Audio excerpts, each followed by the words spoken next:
Hello everyone. So I wanted to talk to you about covert hypnosis because that's one of the main topics of my book, Piggy or Piglet.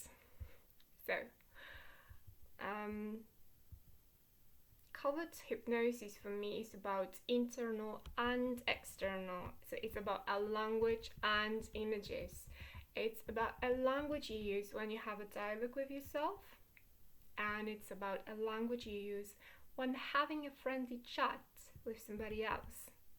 Your language is being shaped probably quite early, first by your parents and siblings, and later by your friends. Your language is being shaped when you don't have that much of a control or awareness of what was given to you and of what you agreed or accepted to take in. You may use some words more often than other words. With my sisters, we used to call each other you cow, you moron, you cunt, you monkey, and surprisingly enough, a lot of these words stayed with us till today. So, with one of my sisters, we were mimicking each other quite a lot. We were mimicking our desires and aspirations, and there was a time when we all called our sister a monkey, and none of us ever linked the fact that we called her a monkey with our mimicking behaviors. You know what monkeys do. So in the book I write quite a lot about recurring words in my family. Shut up was one of the frequently used by us expressions, and when being a little girl I heard that a lot. My dad would say in a pidgin English, shut up.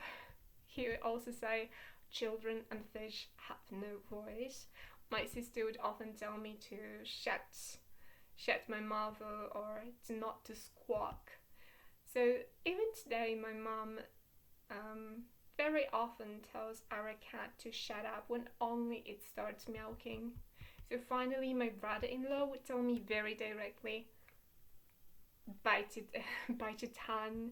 After what, he would stick his tongue out and present how to do that. So these expressions were very consistent with my psychology, built around a lack of expression. And we used, and we probably still use, a lot of expressions related to the word ass, but that's probably something I'm gonna discuss at length in another video. So your language is formed by your friends,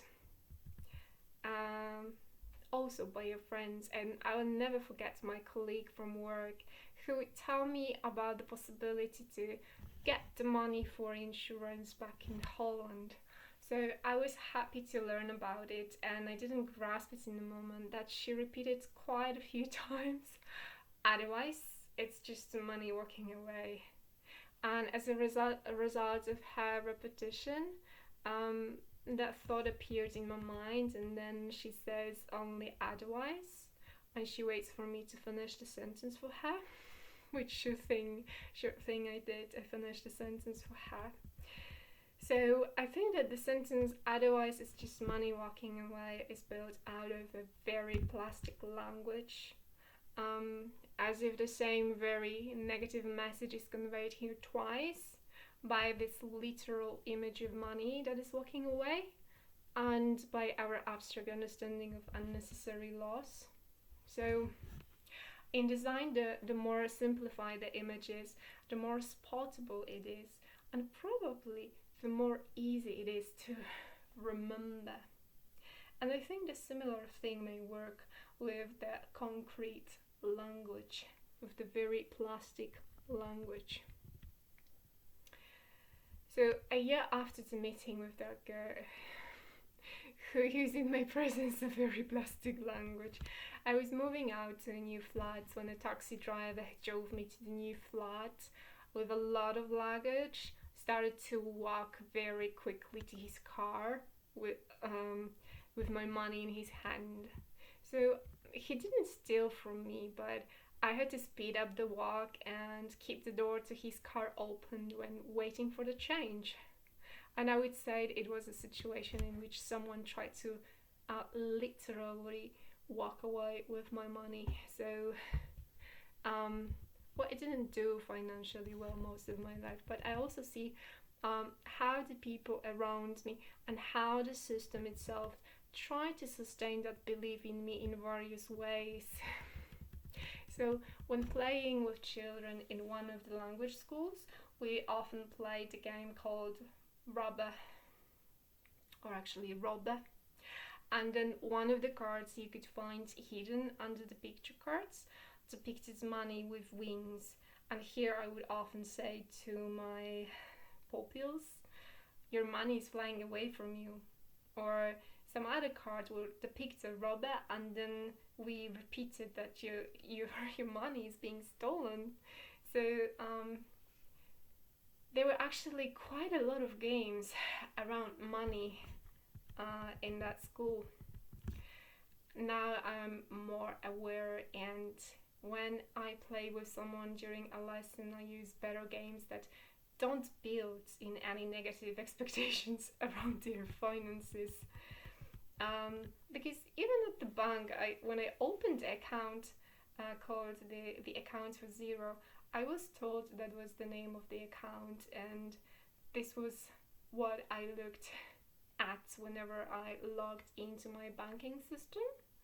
So just recently, I changed that freaking name of my bank account into a more optimistic sentence saying I'm rich. I also received a birthday card from yet another colleague at work, and I really think there is encoded meaning in it. It says hip hip hooray, but when you read the letters with holes in them, they give you altogether the word poor. Yeah, let me just show you. Right, here it is, POOR.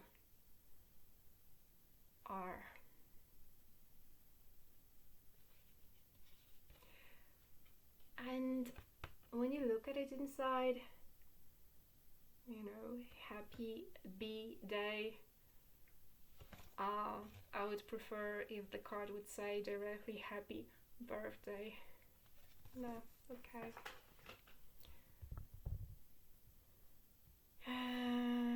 So I think we have many more encoded meanings in every design, everyday design that is supposed to work on our subconscious mind.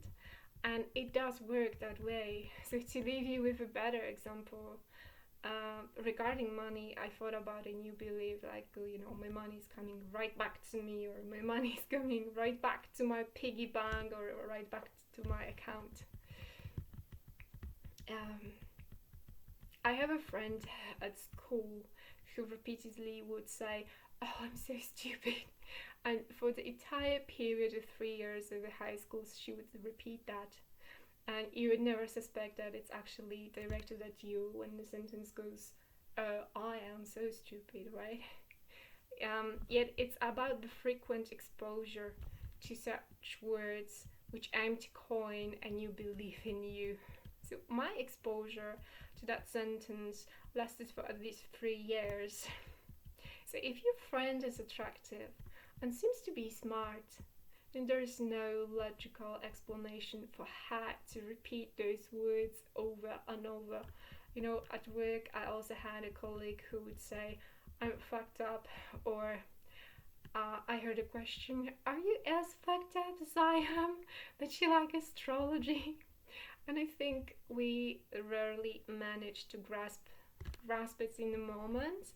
That when we do agree with the speaker, then we agree with the idea that we are fucked up.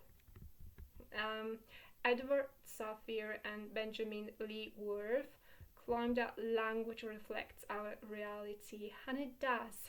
Your language is also reflected in your behavior. So your language is shaped by people around you, and your language reflects your reality. I would say that apart from the language that people in your environment use, that you soak in, Your everyday language includes also the inscriptions on your mugs. My sister got a mug with an inscription saying, "Shall I kick you?" And this is a euphemistic version of what was that expression on that mug really saying. And I would also include here inscriptions on your shirts, or example from a language school where the songs that you have to teach children goes like this: mad, mad, mad. It makes me mad. So within the scope of the language, we should also include names of the shops, as these two enter our everyday communication. We say, I go to frog shop, or I go to ladybug shop.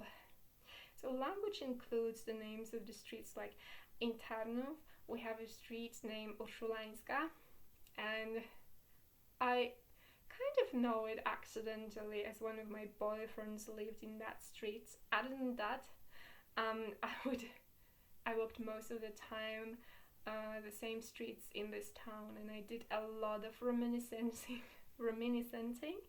So I recall The Little Mermaid, where we have a witch Ursula. And here's probably your question: and what?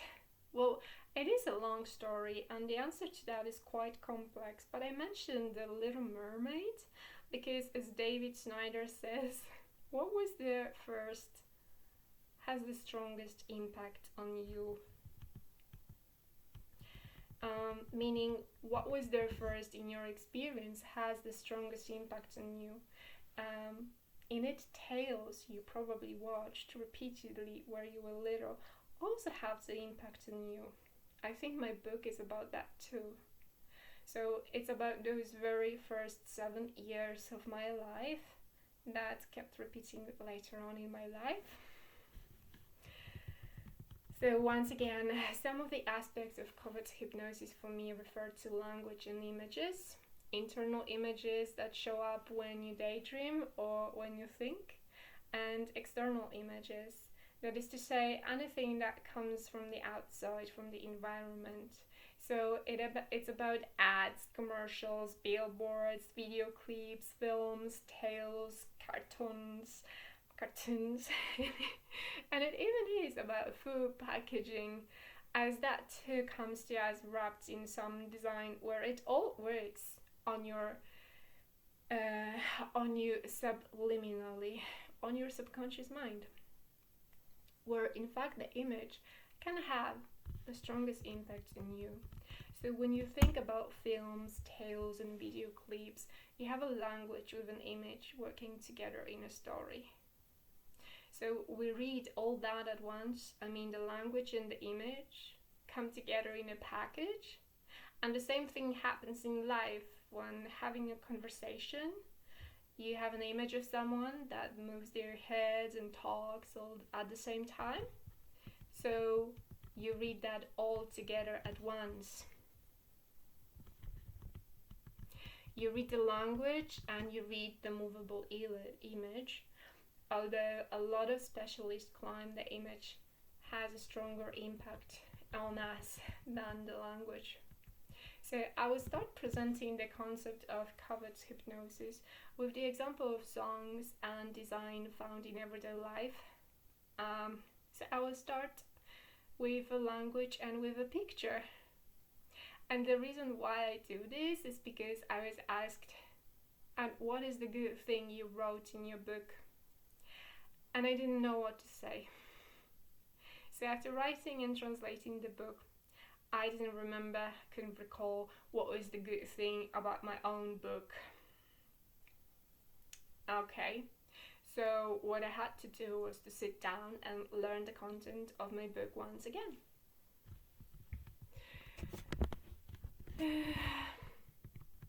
Right. Yeah, so talk to you soon, guys, and I think that's it for today.